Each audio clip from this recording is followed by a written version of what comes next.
ಬಂಧುಗಳೇ, ಎಲ್ಲರಿಗೂ ನಮ್ಮ ನಮನಗಳು. ತುಳು ಸೈನಿಕ್ ಬ್ಲಾಗ್ಸಿಗೆ ಎಲ್ಲರಿಗೂ ಸ್ವಾಗತ ಸುಸ್ವಾಗತ. ಬಂಧುಗಳೇ, ನಾವಿವತ್ತು ಕರ್ನಾಟಕದ ದೇಗುಲಗಳ ಚಕ್ರವರ್ತಿ ಎಂದೇ ಹೆಸರಾದ ಇಟಗಿಯ ಮಹಾದೇವ ದೇವಗುಲದ ಮುಂದೆ ಇದ್ದೇವೆ. ಈ ಇಟಗಿ ಕೊಪ್ಪಳ ಜಿಲ್ಲೆಯ ಯಲಬುರ್ಗಿ ತಾಲೂಕಿನಲ್ಲಿದೆ. ಗದಗ್ನಿಂದ 46 ಕಿಲೋಮೀಟರ್, ಕೊಪ್ಪಳದಿಂದ ಕೇವಲ 26 ಕಿಲೋಮೀಟರ್ ದೂರದಲ್ಲಿದೆ. ಹಾಗೆ ನಮ್ಮ ಧಾರವಾಡದಿಂದ 136 ಕಿಲೋಮೀಟರ್ ದೂರದಲ್ಲಿದೆ. ಆಕ್ಚುಲಿ ನಾವು ಹಂಪಿಗೆ ಹೊರಟಿದ್ವಿ. ಧಾರವಾಡದಿಂದ ಬೆಳಗ್ಗೆ 6 ಗಂಟೆಗೆ ಹೊರಟು ಡೈರೆಕ್ಟ್ ಆಗಿ ನಮ್ಗೆ ಹಂಪಿಗೆ ಹೋಗುವ ಪ್ಲಾನ್ ಇತ್ತು. ಲಕ್ಕುಂಡಿಯ ದೇವಾಲಯಗಳನ್ನ ನೋಡ್ಲಿಕ್ಕೆ ಡಿಸೈಡ್ ಮಾಡಿದ್ವಿ. ಲಕ್ಕುಂಡಿ ಆನ್ ದ ವೇ ಸಿಗುತ್ತೆ. ನಾವು ಲಕ್ಕುಂಡಿಯಲ್ಲಿ 4 ದೇಗುಲಗಳನ್ನು ಮತ್ತೆ ಒಂದು ಮ್ಯೂಸಿಯಂ ಅನ್ನ ನೋಡಿದ್ವಿ. ಈ ಹಂಪಿ ಮತ್ತೆ ಲಕ್ಕುಂಡಿಯ ವಿಡಿಯೋವನ್ನ ನಾವು ಆಲ್ರೆಡಿ ಅಪ್ಲೋಡ್ ಮಾಡಿದೀವಿ. ಟೈಮ್ ಸಿಕ್ಕಿದಾಗ ಪ್ಲೀಸ್ ನೋಡಿ, ನಮ್ಮನ್ನ ಪ್ರೋತ್ಸಾಹಿಸಿ.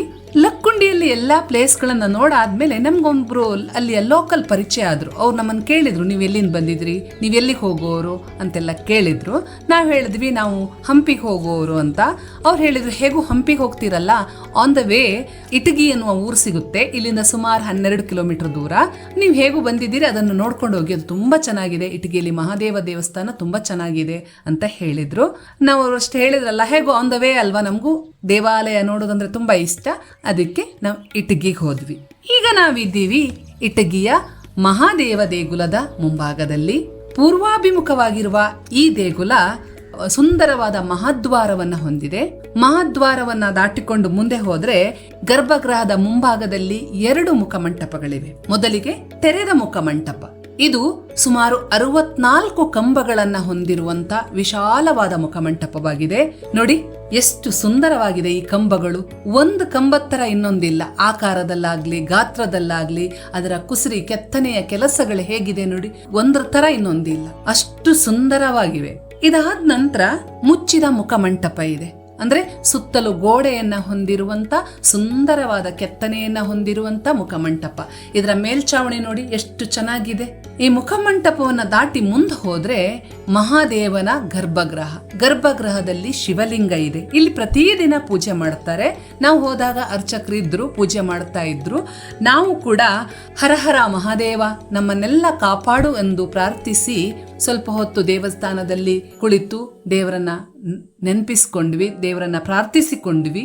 ಈ ಮಹಾದೇವ ದೇಗುಲವನ್ನ ಕಲ್ಯಾಣಿ ಚಾಲುಕ್ಯರ ಪ್ರಸಿದ್ಧ ದೊರೆ 6ನೇ ವಿಕ್ರಮಾದಿತ್ಯನ ದಂಡನಾಯಕನಾದ ಮಹಾದೇವ ಎನ್ನುವವನು ಈ ಸುಂದರವಾದ ಶಿವ ದೇವಾಲಯವನ್ನ ಇಟಗಿಯಲ್ಲಿ ಕಟ್ಟಿಸಿದನಂತೆ.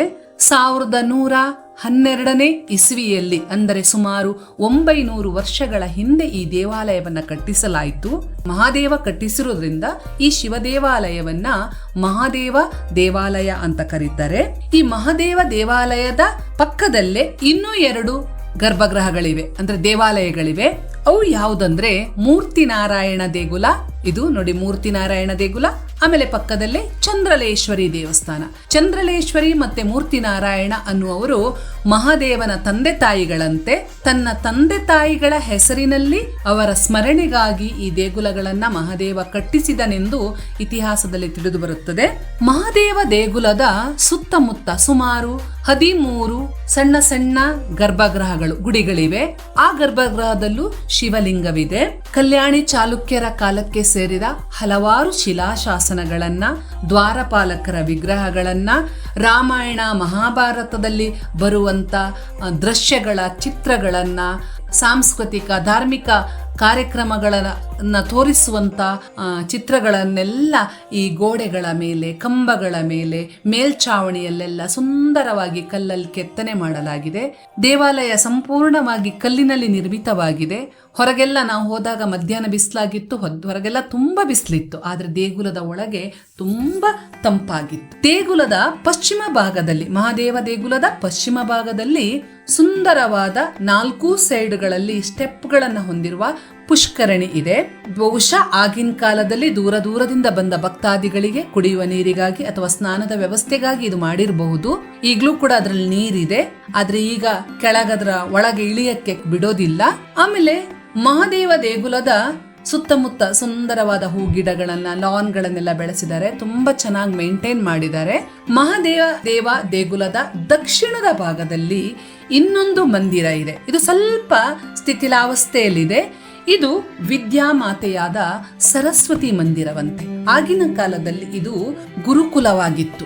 ರಾಜ್ಯದ ಅಂದ್ರೆ ಕಲ್ಯಾಣಿ ಚಾಲುಕ್ಯ ರಾಜ್ಯದ ಬೇರೆ ಬೇರೆ ಭಾಗಗಳಿಂದ ವಿದ್ಯಾರ್ಜನೆಗಾಗಿ ವಿದ್ಯಾರ್ಥಿಗಳು ಇಲ್ಲಿ ಬಂದು ಇಲ್ಲೇ ವಾಸ ಮಾಡಿಕೊಂಡು ವಿದ್ಯಾರ್ಜನೆಯನ್ನ ಮಾಡ್ತಿದ್ರಂತೆ. ಈ ಇಟಗಿ ಹಂಪಿಯಿಂದ ಕೇವಲ 74 ಕಿಲೋಮೀಟರ್ ದೂರದಲ್ಲಿ, ಹಾಗೆ ಹೊಸಪೇಟೆಯಿಂದ 60 ಕಿಲೋಮೀಟರ್ ದೂರದಲ್ಲಿದೆ. ಈ ಇಟಗಿಯ ಮಹಾದೇವ ದೇಗುಲದ ಸೌಂದರ್ಯವನ್ನ ಯಾರು ಕೂಡ ಪದಗಳಲ್ಲಿ ಬಣ್ಣಿಸೋದು ಸಾಧ್ಯನೇ ಇಲ್ಲ. ಇಲ್ಲೇ ಇರೋ ಒಂದು ಶಾಸನ ಹೇಳುತ್ತೆ, ಇಟಗಿಯ ಮಹಾದೇವ ದೇಗುಲ ಕರ್ನಾಟಕದ ದೇಗುಲಗಳ ಚಕ್ರವರ್ತಿ ಅಂತ. ಅಂದ್ರೆ ಕರ್ನಾಟಕದಲ್ಲಿರುವ ಎಲ್ಲ ದೇಗುಲಗಳಿಗಿಂತಲೂ ಇದು ತುಂಬಾ ಸುಂದರವಾಗಿದೆ ಅಂತ.